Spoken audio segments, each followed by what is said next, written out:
You might be asking, what is health anxiety? To put it in a sentence, the unconscious protective mechanism, thinking of the worst case scenarios pretty much all the time in regards to your health, that is. Thinking of the worst case scenario in every situation can be a very depressing lifestyle because your brain will always seek out the negatives and always seek out the worst in everything. This kind of feels like you're not living fully and you feel like you are your own worst enemy at this rate. And the thing with health anxiety is I ignored the warning signs for so long. I think even since a kid, I've always been an anxious person and I've always had emetophobia. I've always had a weird relationship with food. I've also had different traumas in my life that I've just pushed down and haven't really deeped it too much. I'm just like, oh, you know what, just got to get on with it, or I cry about it and I don't actually deal with it. A lot of the anxiety that you face, especially when it gets to the point of health anxiety, is what are you avoiding? What have you been pushing down? And how can you solve it? Hello guys, welcome back to the Girl Math Podcast. I'm Corey Blonde and today I want to talk about health anxiety. Health anxiety is a huge problem, I think, in today's society. It's something that's, for me personally, developed only recently. I would always say I've had emetophobia and things like that, but I ignored the warning signs and now we're here. And now it's getting a bit crazy, okay? But I do want to mention, before I start, please do follow the Girl Math Pod on Instagram, at Girl Math Pod. I upload every single day and yeah, basically there's a lot more updates on there. So, now I've said that, let's get into it. Some examples of recently. Chicken. I don't know much more to say. Raw chicken, cooked chicken, chicken that I've not cooked, chicken that I see, even just smelling chicken, anything to do with chicken. Ew. It rivets me with anxiety, and this probably comes down to my emetophobia. Anything that I feel like could make me sick drives me up the wall, but it's driven me up the wall even more so lately. I had a party the other day and I wasn't the one cooking, I wasn't the one cleaning, but guess what I did? I still cleaned anyway after the fact that everything had been cleaned. I double cleaned all the cutlery because I was like, you know what? I can't trust the fact that no one's cleaned this properly. And it's probably one, because I'm not in control of my own health at this rate. And two, I can't trust people. I was there looking like a maniac after everyone had left. Obviously, I didn't do it in front of everyone because I felt like that was a bit disrespectful, me cleaning up what everyone else had already cleaned up.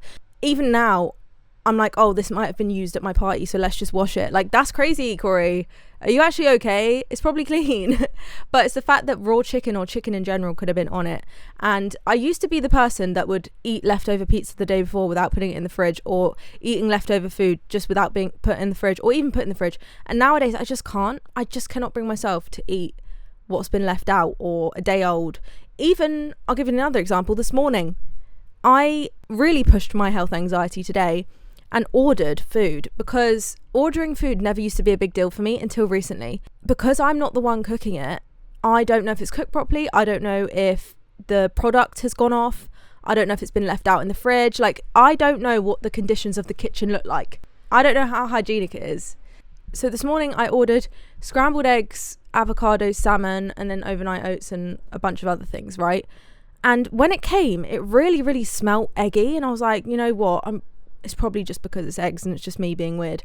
So I just ate it anyway. And then I was like, no, I have to Google this. I have to see, why are my eggs smelling so eggy?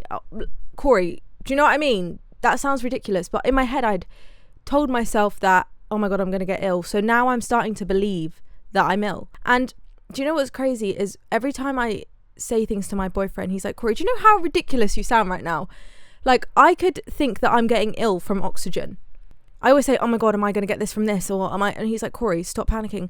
And I catch myself and I'm like, this just sounds so stupid. Moving on from feeling like whatever I do is going to make me throw up, I want to talk about an experience I had on Saturday. I went out to a party and I was already late. My anxiety was bad anyway. So I was like, you know what? The later I leave it, the less time I have to be there. And the party's already started at this rate. So when I'm there, it won't be as bad. They won't notice me walking in. Anyway, I'm doing my hair. I'm spraying hairspray. It's quite a lot of hairspray at this rate, right? And I'm like, oh, this piece of hair isn't curled enough. I go back in, I curl my hair, and there's steam coming off of it. And I'm not really thinking much of it because I'm like, you know what? It's probably just my hair burning, frying off. Doesn't matter anyway, it's damaged. About a minute later, I'm like, my chest is so tight. Am I having an asthma attack? And because I asked myself that question, I started to believe, bear in mind, I have no record of having asthma. None. But I told myself, oh my God, I'm having an asthma attack. And I'm pacing round. I'm getting air. I'm making a ginger tea because I heard that that's an anti-inflammatory. So I'm for some reason thinking it's going to calm down my lungs. I don't think rationally in these times, okay? So I'm just pacing around. I call my mum. She's asleep, bear in mind. I was like, Mum, do I have a history of asthma? And she was like, Corey, what? I was like, Mum, I think I'm having an asthma attack. What do I do? And I was thinking, I need to drive all the way home to get my mum's asthma pump. Because my mum has like exercise asthma or something. And I was like, oh my God, have I just developed asthma? Turns out I was just having a panic attack. And it's genuinely scary because your brain is so powerful. And that's what I want to get into a bit later. But the symptoms of anxiety are very similar to when you fall ill. And that in itself for anxious people can be a lot to deal with. I'm talking dizziness, rapid heart rate, fatigue, feeling sick, feeling like you're going to faint. All of these things fall under categories of feeling ill. Whenever you search up a symptom, it's like dizzy, fatigue, feeling sick, and you're like, oh my God, I've got this. Because thinking about it, I don't know if health anxiety comes in waves or not. But for me, especially with my emetophobia, because I can't speak on health anxiety from experience in the past too much because it's very new to me. In experience with emetophobia, which probably falls under the category of health anxiety, has come in waves. It's come, obviously it's still there, but it's never as prominent sometimes. And it can go on for a month, 2 months, 3 months, 6 months, a year, a few years. And then I'll have maybe a few months where it's like, oh my God, like I check in with myself. I'm like, I haven't thought about if this food will make me ill for so long. And even if it did cross my mind, I wouldn't be having a panic attack and crying in bed. Do you know what I mean about it?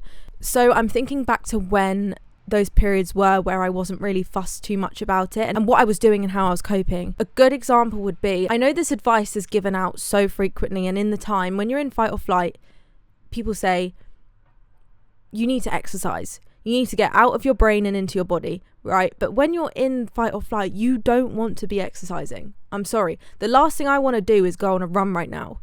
I don't even want to leave my bed when I feel anxious. I don't want to leave my house. So you telling me to go out when I'm having derealization is just not the one, okay? It's just not the one.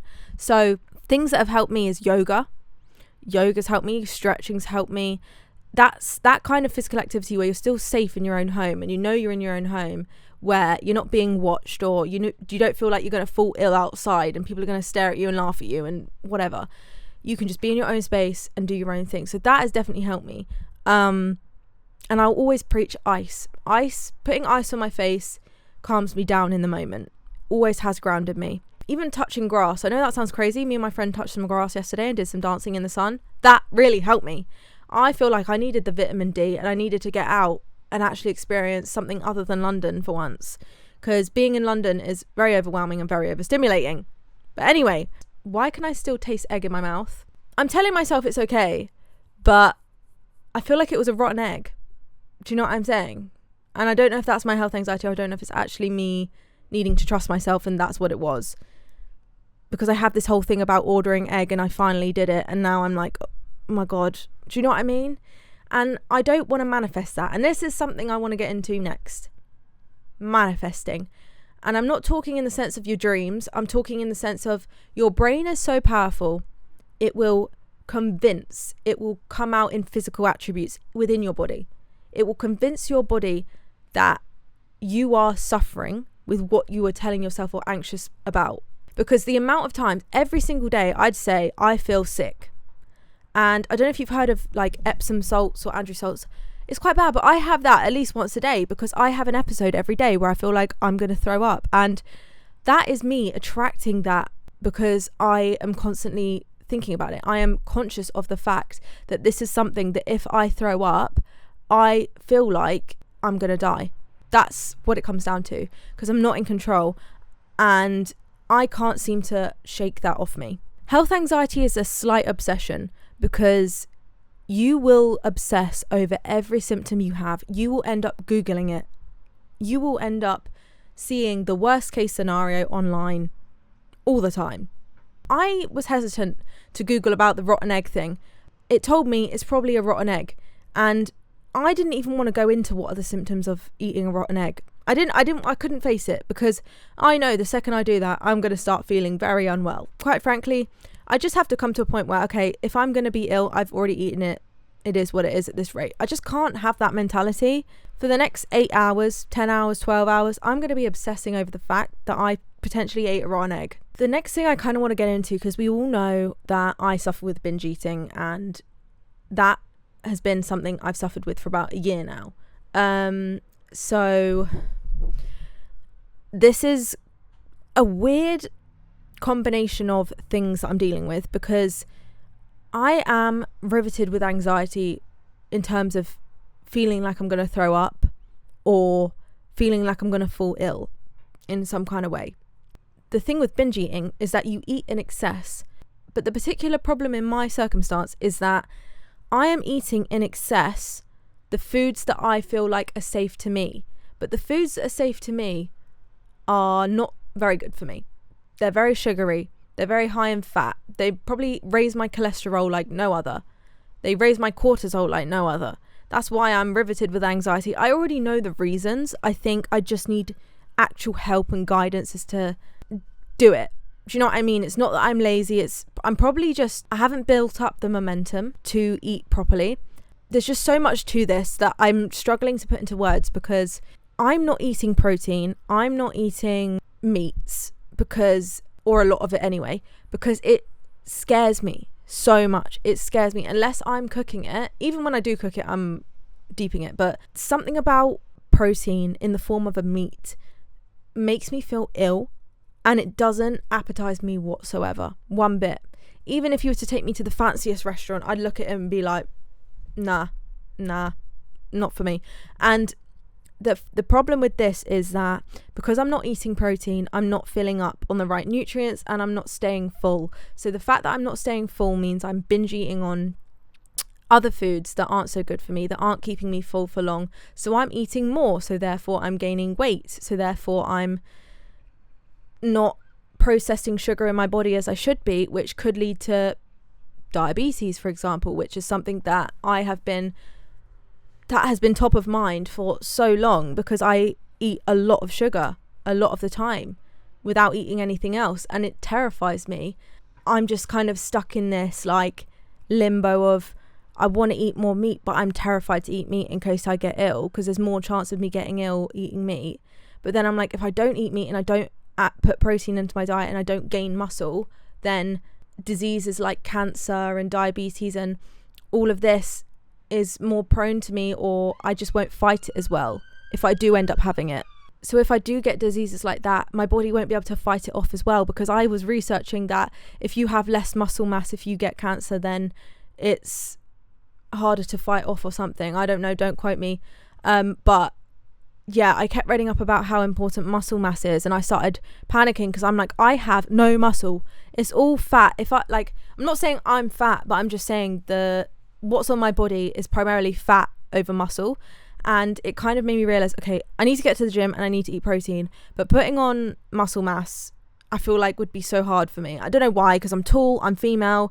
I just feel like those attributes are against me. I need to go to the gym. I guess in that sense I am lazy, but if it's to do with my health, then I guess I have to. But then there's that whole thing when I go to the gym, I'm touching other people's sweat, and like, do you know what I'm saying? There's just so much to it. And that's what I mean by health anxiety generally just takes over your life. That's why I want to talk to you guys, because it is really a lot to deal with. It's now affecting the fun parts of my life. Going out to parties or going out in general, going to dinners. Don't even get me started on going to different countries, because the thought of going to a different country now and eating at a restaurant that I don't know about their reviews, or I'm not a local so I don't know about it, would terrify me. Or even trying new foods. I think as a child you have to kind of look back at what you were like as a child as well. I know that's cliche, but my mum always used to tell me I used to scream and cry when it came to dinner, and I still can't get to the bottom of why. I've always had an issue with food, don't know why, but I would hate trying new things. And my mum always used to say, you used to always just eat plain foods, pastas, the same things all the time. And thinking back, I never really ate a lot of protein. as a kid. I think I might have just had a bad experience this one time, and that's what develops into emetophobia. It's still a crazy thing to think because it really does develop. Health anxiety, if you don't catch it, develops, and it can get worse and it can become more prominent. However, if you tell yourself, okay, my brain is spiraling, I am overthinking about this situation, you come to a kind of acceptance of it's not legitimate, it's in my head. I'm not legitimately ill right now. I'm just telling myself I could get ill. It's a really hard thing to explain because I want to sit here and be like, you know what, health anxiety, it's fine. It's not the end of the world. But realistically, if it involves your health, which it is involving your health, consciously or subconsciously, whether or not you realize it, your health is being affected because your mind is so powerful, and you might not even be in control of your thoughts because you don't realize you not eating meat is not making you gain muscle, so you not gaining muscle is a disadvantage to your health. That's what's worrying to me, because I think you see these carefree people, right, and they always have the best luck or the best health, or you look at them and think, how have you get up to the craziest stuff, how have you never broken a leg, for example? And I really think a lot of it is to do with the mind. And I know that's crazy. You are what you think you are. I tell myself every day, I'm going to throw up. So every day I feel sick. And it's so physical. And it's got so much worse to the point where it's like, now I actually feel like I'm going to gag, which I never had that before. It's just progressively got worse. I just should have not ignored the signs. And that's why I'm sitting here saying, don't ignore what your body's telling you or what your mind's telling you. But that's that on health anxiety. I definitely will speak on it more because it is something that I'm going through right now. And I think I've just come to acceptance that, okay, it is getting quite bad, in the sense of I will now overthink every single situation. So I will keep you guys in the loop. Do make sure you follow the Instagram at girlmathpod, and I will speak to you very soon about it all. Goodbye.